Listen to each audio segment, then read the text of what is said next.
मानस श्रृंखला में आज का विषय अंधकार, भाग 3, अध्याय 1। त्वं श्रीस्त्वमीश्वरी त्वं ह्रीस्त्वं बुद्धिर्बोध लक्षणा लज्जा पुष्टिस्तथा तुष्टिस्तम शांति क्षांतिरेव च। श्री शब्द विष्णु की सेवा में उपस्थित रहने वाली पत्नी श्री का संकेत करता है। सारा संसार जिनकी सेवा करता रहता है वह विष्णु पत्नी लक्ष्मी है। श्रीश्चते लक्ष्मीश्च पत्नियों में दोनों को विष्णु पत्नियां कहा गया है। श्री सदा विष्णु की सेवा में रहती है और लक्ष्मी शक्ति रूप में संसार का संचालन करती है। सारे शरीर की शोभा शिर में श्री रूप में रहती है। ऐश्वर्य भी श्री है। पृथ्वी, चंद्रमा और सूर्य तीनों में श्री का वास है। इनका संचालन भी श्री करती है। लक्ष्मी यानी लक्ष्म जिनको कहते हैं, स्वर्ण, रजत मुद्रा आदि चिन्हों से ही संसार का निर्वाह होता है। रात्रि सूक्त में भगवती को ही माया बीज भी कहा है, लज्जा बीज भी कहा है। जो नहीं करना चाहिए उसके करने में झिझक पैदा करके उससे विमुख करने वाली लज्जा होती है। अग्राह्य वस्तु में प्रवृत्ति को रोकने वाली शक्ति यानी ह्रीम लज्जा रूप ही है। बुद्धि इस देवी का स्वरूप है। बुद्ध अवगमने धातु से बना बुद्धि शब्द अवगमन पर्यंत ज्ञान की सीमा बनाता है। जानकारी के 3 भाग होते हैं, अवग्रह, ईहा और अवगम। विषय से इंद्रियों का स्पर्श अवग्रह कहलाता है। इंद्रियों के द्वारा विषय को मन में पहुंचाना, मन के द्वारा बुद्धि में पहुंचाना, बुद्धि के द्वारा आत्मा में नाना संस्कारों की स्थापना करना आदि में जो चेष्टा होती है उसको ईहा कहते हैं। इस संपूर्ण प्रक्रिया के अंत में विषय का बुद्धि के द्वारा आत्मा में प्रतिष्ठित करना अवगम है। ये सारा कार्य क्षणांतर में ही हो जाता है। इसी से धारणा बनती है, प्रत्यक्ष ज्ञान कहलाता है।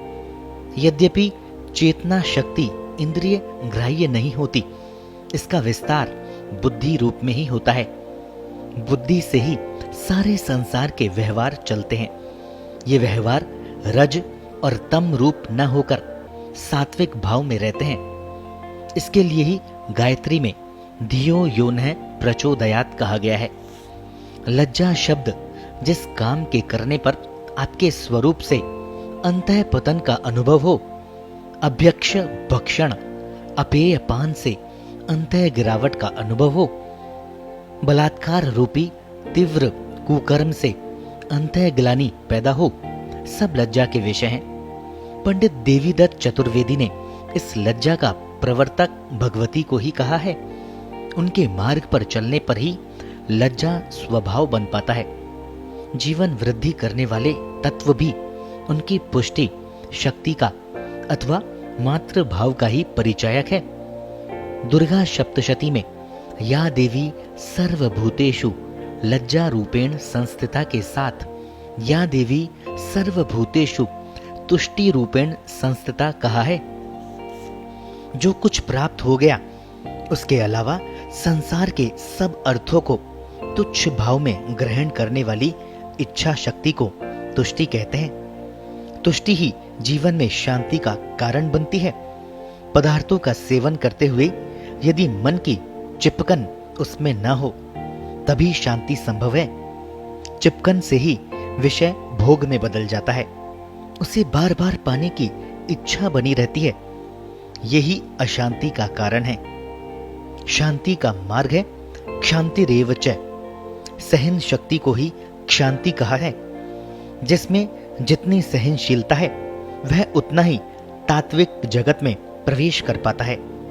सुख दुख सभी बाहर से आते हैं, सदा रहने वाले नहीं हैं। कृष्ण कहते हैं कि इनको सहन कर लेना चाहिए। दीपावली पर चर्चा के केंद्र अंधकार और ज्योति ही होते हैं। मूल में दोनों ही शक्ति के रूप हैं। इस अंधकार का विवेचन रात्रि सूक्त में प्राप्त होता है। रात्रि को ही अंधकार का पर्याय कहा है। यही मोह निद्रा रूप माया का साम्राज्य है। हम प्राणियों की रात्रि एवं ईश्वरीय रात्रि दोनों ही सम्मोहन प्रधान हैं। ईश्वरीय रात्रि में पंचभूत, देवासुर भाव, सोममय पितृ भाव सबको विलुप्त कर देती है। महाप्रलय हो जाता है। जगत के पालक विष्णु भी महानिद्रा में लीन हो जाते हैं। जागरण होने पर जीवों के फलदान से बचे कार्यों को यथाक्रम में महामाया पुनः प्रारंभ कर देती है। महाप्रलय काल तक जिन जीवों के कर्मों का फल अधूरा रह गया है अथवा शुरू ही नहीं हुआ और वे सम्मोहित होकर पृथ्वी के गर्भ में लीन हो गए, नासदीय सूक्त में स्पष्ट किया है कि न सत है, न असत है, न पंचभूत है। मंत्र में कहा है यथा पूर्वमय कल्पयत, पूर्व सृष्टि के समान ही सारी कल्पना की गई है। यही फल रूप में जो मातृभाव है उसे मंत्र में आनी दवातम स्वदया तदेकम तस्माद्धान्यन्न परह किंचनास कह दिया है। बिना वायु के प्रकंपन हुआ, इसके बाद वायु उत्पन्न होती है। सृष्टि के आरंभ के प्राण 5 है, ऋषि, पितर, देव, असुर और गंधर्व। ऋषि प्राण ज्ञानमय है। ज्ञान का अर्थ है पदार्थ के न रहते हुए उसकी चेतना। इस शांत ज्ञान समुद्र में हलचल पैदा करने वाली स्वधा शक्ति मंत्र में बताई गई है। ये पितरों की प्रधान शक्ति है। इस स्नेहमयी सम्मोहन शक्ति के द्वारा ही ज्ञान समुद्र में प्रकंपन आरंभ होता है। महाप्रलय का सम्मोहन घोर अज्ञान का होता है। सृष्टि काल में विद्या के साथ अविद्या रूप सम्मोहन जुड़ता है, अर्थात जागृत अवस्था रहती है। ऋत आकाश की तरह व्यापक को कहते हैं, सत्य सीमाबद्ध को कहते हैं। प्राण के शब्द के द्वारा तपन होकर फल रूप में बिंदु भाव रूप सीमाकरण होता है। उसके बाद ततो रात्रे जायते में उत्पन्न करने वाली रात्रि देवी का संकेत भी कर दिया। जीवों की रात्रि अहोरात्र रूप है। ये नादमय समुद्र से पैदा होती है। इसका संबंध संवत्सर से रहता है। वहां सूर्य, चंद्र, नक्षत्र की उत्पत्ति को यथा पूर्वम कल्पयेत से पूर्ण कर दिया गया है।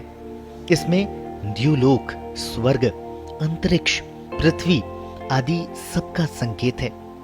अर्थ यह है कि जैसे खुले आकाश में प्राणी विश्राम नहीं कर सकता अतः घर बनाता है, वैसे ही व्यापक चेतना समुद्र से जब तक बिंदु भाव रूप चेतनांश सीमित करके अलग नहीं किया जाता तब तक बिंदु में सृष्टि नहीं हो सकती। इसी बिंदु भाव में देश काल की अनुकूल सत्ता रहती है। प्रकृति के तीनों गुणों में से सत्व गुण की प्रधानता पर ही निर्भर करती है। अतः मूल में रात्रि देवी से ही विश्व का निर्माण होता है। साथ ही मोहजाल में फंसना अपने अज्ञान रूप कर्म के द्वारा ही होता है। अविद्याग्रस्त मनुष्य इंद्रियों के भोग विलास से ही संपूर्ण जीवन व्यतीत कर लेता है, फिर उसी चक्र में चलता रहता है। ये सृष्टि क्रम महाप्रलय तक कभी बाधित नहीं होता। रात्रि सूक्त में ब्रह्मा कह रहे हैं कि संसार में जहां कहीं जो कोई पदार्थ सत्ता रूप में है अथवा तत्व रूप में है, उन सब के आत्मा आप हैं। पालन करने की शक्ति नहीं रही, उत्पन्न करने की शक्ति नहीं रही, संहार करने की शक्ति नहीं रही। यही कहा जाता है विष्णु नहीं रहे या ब्रह्मा नहीं रहे या महादेव नहीं रहे। ये नहीं कहा जाता। सर्वत्र शक्ति ही की मान्यता होती है।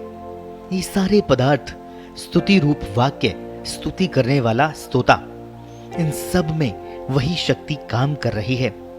ब्रह्मा कह रहे हैं व्यवहार की रक्षा मात्र के लिए मैं आपकी स्तुति कर रहा हूं, वास्तव में मेरी शक्ति नहीं है।